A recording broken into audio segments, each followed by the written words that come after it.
विद्येचे आराध्य दैवत माँ सरस्वती, त्याचप्रमाणे मुलींना शिक्षणाचे दारे खुले करून देणारी क्रांतिज्योती सावित्रीबाई फुले यांना प्रथम वंदन करतो. आजच्या कार्यक्रमाचे प्रमुख लाभलेले श्री वासुदेव सर आणि श्री निखिल सर आणि माझ्या विद्यार्थी मित्रांनो, आज आपण आपल्या कार्यक्रमाला सरांनी सांगितलं ब्रिज, काय नाव दिलं आपण? ब्रिज. ब्रिजचा अर्थ होत असते मराठीमध्ये पूल. पूल माहिती आहे तुम्हाला? आणि त्याचा शब्दशः आणखी अर्थ होत असते अडथळा पार करणं. म्हणजे पूल आपण काय करतो, पूल कशासाठी राहते, एक अडथळा येते, तर एखादं काहीतरी मधात नाला किंवा नदी येते, त्याच्यावर आपण पलीकडे जायसाठी आपल्या काय असते, पूल असते. तर हा एक तुमचा भाग, हा एक झोन आपला वेगळा होता. 1 ते 7 7 या शाळेत शिकले.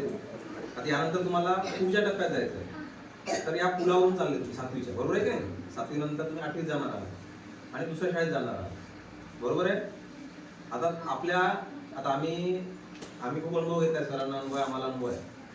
आम्हाला आमच्या शाळेच्या दिवसात तुम्ही आठवतात. आम्ही जे तुमच्या वेळेस होतो त्या शाळेत आम्हाला तेव्हा कळत नव्हतं तेवढं तुमच्यासारखंच, पण आम्हाला अजूनही त्या गोष्टी लहानपणीच्या आठवतात आणि मजा वाटते. आठवले आमचे शिक्षक, आमचे मित्रमैत्रिणी जर आम्हाला आठवले तर आम्हाला आनंद होतो.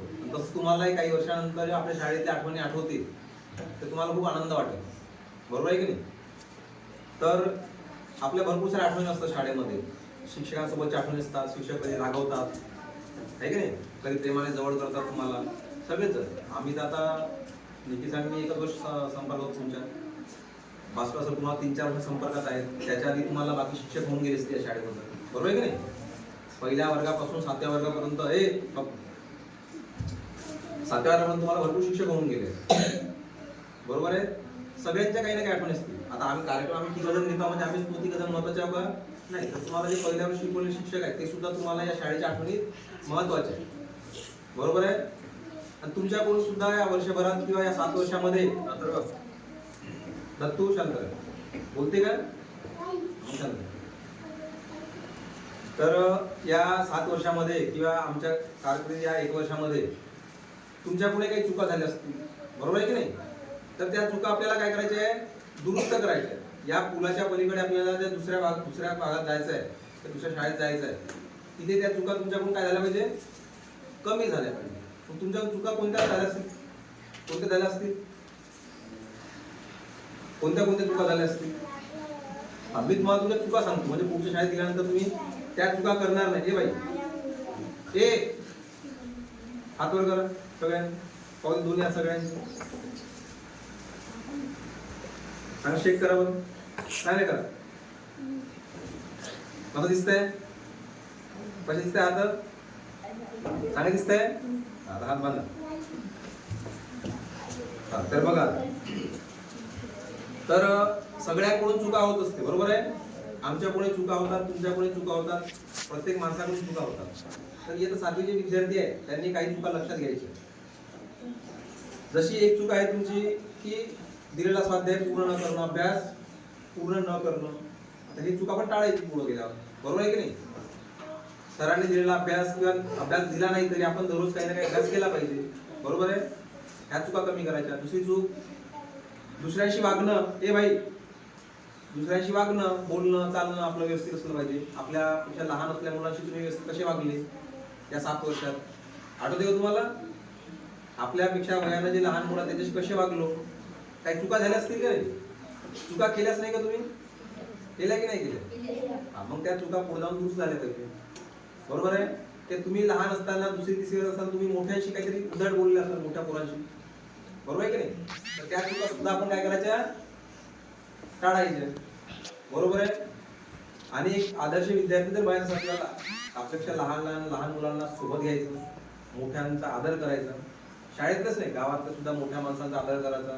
लहान व्यक्ती असतात त्यांना मदत करायची, त्यांना सोबत घेऊन चालायचं. आपले शिक्षक असतील, आता आम्ही शिक्षक म्हणून नाही, इथून गेल्यानंतर तू ज्या कोणत्या शाळेत झाले बाई, ज्या कोणत्या शाळेत जाल शिकायला, तिथल्या शिक्षकांचा आदर आपण केला पाहिजे, बरोबर आहे? तर काही चुका आपल्याकडून जे झाल्या आहेत त्या पुढे आपण टाळायच्या, म्हणजे आपलं आयुष्य चांगलं राहील. तुम्ही चांगले विद्यार्थी बना, बरोबर आहे की नाही? मग चांगला विद्यार्थी कधी बना, तुम्ही चांगला अभ्यास केला तर, चांगला विद्यार्थी म्हणून शिस्त पाळली तर, बरोबर आहे की नाही? लहानांना सोबत घेतलं तर, मोठ्यांचा आदर केला तर तुम्ही चांगले विद्यार्थी बनू शकता. बरोबर आहे. आणि तुम्ही आता ह्या 7वीत येईपर्यंत जो प्रवास झाला जीवनाचा तुमच्या, त्याच्यात तुम्ही आणखी काही चुका केल्या जे शाळेशी संबंधित जरी नसतील तरी तुमच्या वैयक्तिक आयुष्यासाठी संबंधातले. जसा मोबाईल आहे तुमचा, मी नेहमी मोबाईलचा विषय काढतो, कारण तुम्हाला बर्बाद कोण करू शकतो माहितीये का? कोण करणार आहे बर्बाद तुम्हाला? तुम्हाला 100% बर्बाद जर कोणी करत असेल पुढे जाऊन तर मोबाईल करणार. आणि तुम्हाला कोणी वाचवू शकेल असेल कोणत्याही गोष्टीमधून, की तुम्हाला पुढे नेऊ शकत असेल, तो सुद्धा कोण आहे? मोबाईल. मोबाईल मित्र बनू शकते, तुमचा शत्रू बनू शकते. आता काय बनवायचं? 7वीचे मुलं म्हणजे काही लहान नाहीत, तुम्हाला सगळ्या गोष्टी माहित आहे, कोणत्या गोष्टी चुकीच्या आहे मोबाईल मध्ये आणि कोणत्या गोष्टी आपल्या कामाच्या आहेत. तर तुम्ही मोबाईलचा चांगला वापर केला, तुमचं आयुष्य चांगलं होईल. तर तुम्ही मोबाईलचा वापर व्यवस्थित नाही केला, तुमच्या जीवनाचं वाटोळं होऊ शकते. बरोबर आहे की नाही? मग तुम्ही आज रोजी एक संकल्प करा का मोबाईलचा जास्तीत जास्त चांगला वापर करा. कराल का? आणि खास करून कमीत कमी 12वी वगैरे होईपर्यंत अजून 5-6 वर्ष तरी ते जे सोशल मीडिया आहे, व्हॉट्सअप असेल, आपला इन्स्टा असेल, स्नॅप असेल, यापासून सहसा दूर राहा. कारण ज्या गोष्टी तुम्हाला पाहिजे ना, फक्त शाळेचे ग्रुप वगैरे ठीक आहे, व्हॉट्सअप शाळेचे ग्रुप असते, आपल्या अभ्यासाचे ग्रुप असते, ते ग्रुप ठीक आहे. आणि इंटरनेटचा वापर करा अभ्यासासाठी. त्या व्यतिरिक्त इंटरनेटचा किंवा कोणत्याही सोशल साईटचा किंवा सोशल मीडियाचा वापर बाकी गोष्टीसाठी करू नका. ते आज रोजी फक्त आपण वाढदिवस शुभेच्छा देण्यास स्वागत करतो, फक्त साधी पार्टी करतो, पण उद्या जाऊन ती पार्टी मोठी होऊ शकते.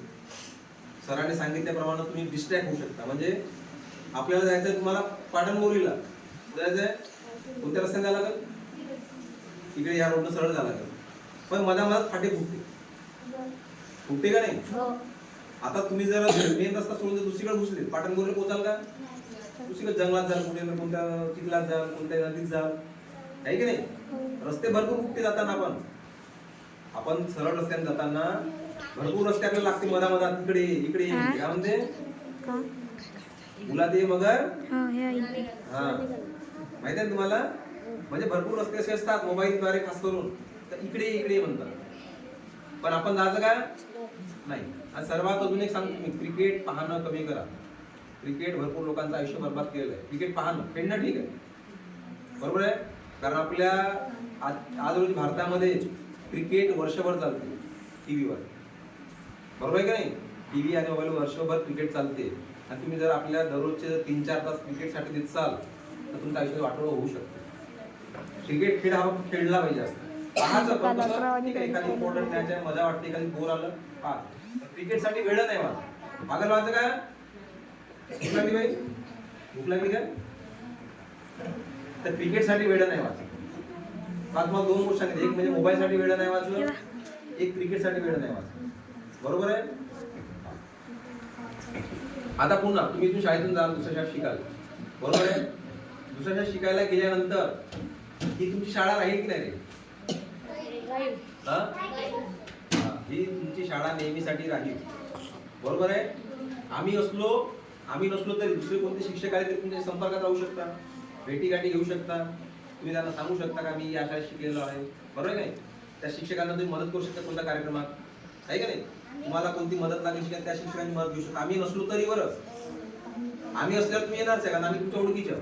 पण आम्ही गेल्यानंतर सुद्धा 10-20 वर्षानंतर सुद्धा ज्या शाळेत काही कार्यक्रम आले, ज्या शाळेत काही कार्यक्रम आला, काही काम राहिलं, आपण तुम्ही मदत केली पाहिजे. आणि तुम्हाला काही मदत लागली शाळेकडून तर शाळेकडून मदत तुम्ही घेतली पाहिजे शिक्षकांकडून, बरोबर आहे. म्हणून तुम्हाला सांगतो का तुम्ही जरी इथून टीसी काढून शिक्षणाच्या शाळेत जात असाल तरी सुद्धा ही शाळा तुमची अजूनही राहील, कारण तुम्ही याच गावात राहा, बरोबर आहे की नाही. त्यामुळे तुम्ही शाळेच्या कामात कोणती मदत करा, शाळेत येत राहा आणि शाळेच्या कामात मदत करा. तुम्हाला कोणती मदत लागली आमच्याकडून शिक्षणाबद्दल असो, कोणतीही मदत असो, ती मदत मागासाठी बिनधास्त शाळेमध्ये यायचं. आणि त्यासाठी आम्ही एक परमनंट व्यवस्था करणार आहोत. एक शाळेचा असा ग्रुप बनवणार आहोत व्हॉट्सअपवर का जे गेलेले विद्यार्थी असतील, आता यावर्षी 6 विद्यार्थी राहतील, बरोबर आहे की नाही, पुढच्या वर्षी आणखी 6 राहतील. गेलेल्या विद्यार्थ्यांसाठी आम्ही एक स्पेशल ग्रुप काढणार. त्यांना येणार अडचणी त्याच्यावर विचारू शकता की तुम्हाला काय वाटलं का एखादी गोष्ट महत्त्वाची, ती गोष्ट आम्ही तुम्हाला त्या गोष्टी त्याच्यावर शेअर करू. शाळेचा कार्यक्रम त्याच्यात त्या गोष्टी शेअर करू, बरोबर आहे की नाही. तुम्हाला आमंत्रण देऊ शाळेच्या कार्यक्रम. तसा एक आपण परमनंट ग्रुप बनवणार व्हॉट्सअपचा, म्हणजे आम्ही गेल्यानंतर सुद्धा तो ग्रुप चालू राहील याची व्यवस्था आम्ही करू नंतर. म्हणजे इथून जे काही विद्यार्थी शिकून जातील ते शाळेसोबत नेहमीसाठी टच मध्ये राहतील याची व्यवस्था आम्ही करतो. बरोबर आहे की नाही? फक्त तुम्ही मला आज एक शब्द द्या का मोबाईलचा वाईट वापर करणार नाही. देता शब्द? फक्त आता कुठं होऊ नका म्हणून. ज्याच्याला शक्य त्यांनीच म्हणा. ज्याला इंस्टाची सवय लागली आहे की ज्याला रील्स पाहायची सवय लागली त्यांनी नका देऊ. ज्याला पबजी खेळायची सवय लागली त्यांनी नका देऊ. कोण देणारा शब्द मला काही फक्त मोबाईलचा वापर अभ्यासासाठी करीन बाकी गोष्टीसाठी करणार नाही असे कोण कोण आहे? हात वर करा. पहा हे तुम्ही सगळे समोर शब्द येतात. बरोबर आहे की नाही? मी म्हणत नाही का रील्स बिलकुल पाहू नका म्हणतो का? किंवा गेम्स वगैरे बिलकुल ना खेळू असं म्हणत नाही, पण त्याला वेळ कमी द्या. समजा तुम्ही मोबाईलवर 2 तास नसाल तर गेमसाठी वगैरे 15-20 मिनिटं ठीक आहे, रील्ससाठी 15-20 मिनिटं ठीक आहे, पण त्याच्या पलीकडून जास्तीत वापर कशासाठी केला पाहिजे? अभ्यासासाठी. मोबाईल आज खूप चांगला आहे आणि तुम्हाला मोबाईल बद्दल काही पाहिजे असेल तर सर आपल्याकडे तंत्रज्ञान सर आहे आपल्याकडे, सरांची तुम्ही मदत घेऊ शकता अभ्यासासाठी. कोणती गोष्ट कशी पाहायची, कसा अभ्यास करायचा, मी सुद्धा तुम्हाला मदत करू शकतो. निखिल सर तुमच्या गावात राहतील, निखिल सर सुद्धा तुम्हाला मदत करू शकता. बरोबर आहे की नाही? त्या मोबाईलचा आपण एकच ध्येय ठेवायचा आत म्हणून काय करायचं? मोबाईलला चांगला मित्र बनवायचा, त्याच्याकडून जास्तीत जास्त चांगलं शिका. करणार? ठीक आहे. तर तुम्हाला पुढील आयुष्यासाठी खूप खूप शुभेच्छा. आमचे दार तुमच्या नेहमीसाठी खुले राहतील. तुम्ही जाता येता आम्हाला दुःख होत आहे, तुम्हालाही दुःख होत असेल, होत आहे की नाही होत आहे? पण तरी सुद्धा तुमच्या शाळेचे द्वार नेहमीच खुले राहतील. कोणती मदत लागली आम्हाला मागा. आणि तुमचे जे लहान मित्र मंडळी आहेत, तुमचे लहान भावासारखे बहिणीसारखे, त्यांना सुद्धा विसरू नका. बरोबर आहे? ठीक आहे. एवढे बोलून माझी गोष्टी संपवतो.